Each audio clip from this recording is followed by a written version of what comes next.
Muslim kan kita nggak cuma salat di satu masjid aja, guys. Kadang pas lagi di jalan atau mampir ke daerah lain, kita salat di masjid terdekat yang penting bisa ibadah. Nah, dari banyak pengalaman salat di berbagai masjid itu, ada satu hal yang dari dulu agak mengganjal buat gua. Ilmu gua nggak tinggi-tinggi amat gitu, tapi tiap kali gua lihat kaligrafi bertulisan Allah Subhanahu wa taala dan Muhammad sallallahu alaihi wasallam yang dipasang sejajar atau bersebelahan di dinding mihrab, gue selalu mikir, kenapa ya ini sejajar? Apa emang begitu seharusnya?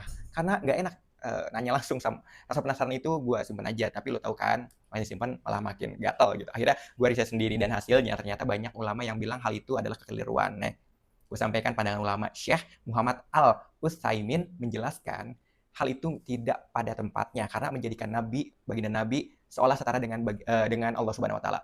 Kalau ada orang yang melihat tulisan ini tapi tidak tahu siapa Allah dan siapa Muhammad, dia bisa menyangka keduanya selevel. Pandangan ini bukan cuma soal posisi tulisan, tapi juga soal adab visual dalam ibadah. Syekh Al-Utsaimin juga menambahkan dalam hadis riwayat Bukhari nomor 324, tidak sepantasnya seseorang sholat menghadap sesuatu yang dapat melalaikannya. Nabi Muhammad SAW bahkan pernah berkata pada Aisyah radhiyallahu anha, jauhkan dariku hordenmu itu karena membuatku tidak khusyuk dalam sholat. Makanya para ulama melarang menghias arah kiblat dengan hiasan berlebihan, apalagi yang bisa mengganggu kekhusyukan atau menimbulkan kesalahpahaman teologis. Dan kalau yang tertulis itu mengandung potensi kemungkaran, seperti menyertakan nama Allah Subhanahu wa taala dan baginda Nabi, maka kesalahannya akan berlipat-lipat. Dalil dalam hadis Musnad Ahmad, Ibnu Abbas meriwayatkan ada seseorang yang berkata kepada baginda Nabi, Masya Allah wa syi'ta, atas kehendak Allah dan kehendakmu. Baginda Nabi langsung mengkoreksi ucapannya. Yang artinya, apakah engkau menjadikan aku sejajar dengan Allah Subhanahu wa taala?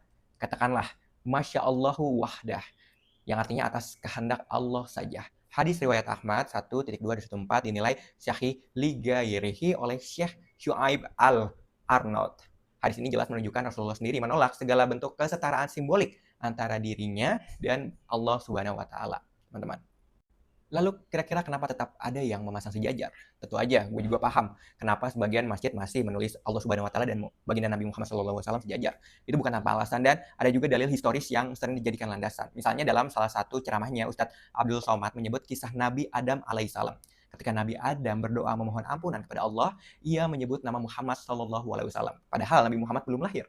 Allah bertanya, wahai Adam, dari mana engkau tahu nama Muhammad? Nabi Adam menjawab, ketika engkau meniupkan ruh kepadaku dan aku mengangkat kepalaku, aku melihat di arsinya engkau tertulis namamu dan nama Muhammad berdampingan. Maka aku tahu engkau sangat mencintai makhluk yang bernama Muhammad itu. Ini sumbernya dari YouTube yang penceramahnya adalah Ustadz Abdul Somad ya.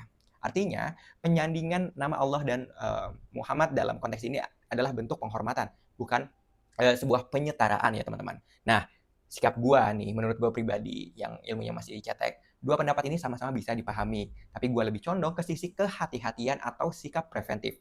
Kalau ada resiko orang awam salah paham, apalagi di zaman sekarang yang serba visual, lebih baik nggak usah disandingkan sejajar. Soalnya, nggak semua orang punya kesempatan belajar tafsir simbol. Ya, gue juga enggak, tapi kan gue coba riset gitu. Dan gue sendiri juga belum punya ilmu cukup buat ngejelasinnya secara tuntas kalau ada yang nanya gitu. Kalau semua orang di masjid paham dan bisa menjelaskan maknanya dengan benar sih oke-oke aja. Tapi realitanya kita tahu sendiri gimana kondisi sekarang. Ya, gue juga masih belajar. Tentu banyak orang masih belajar. Jadi mendingan kita bersikap preventif. Kadang niat baik bisa disalahpahami gara-gara konteks visual yang keliru, teman-teman. Jadi buat gue lebih aman untuk tidak memajang kaligrafi Allah Subhanahu wa taala dan Muhammad sallallahu alaihi wasallam secara sejajar di kiblat. Bukan karena benci simbol, tapi justru karena ingin menjaga kemurnian makna tauhid itu sendiri.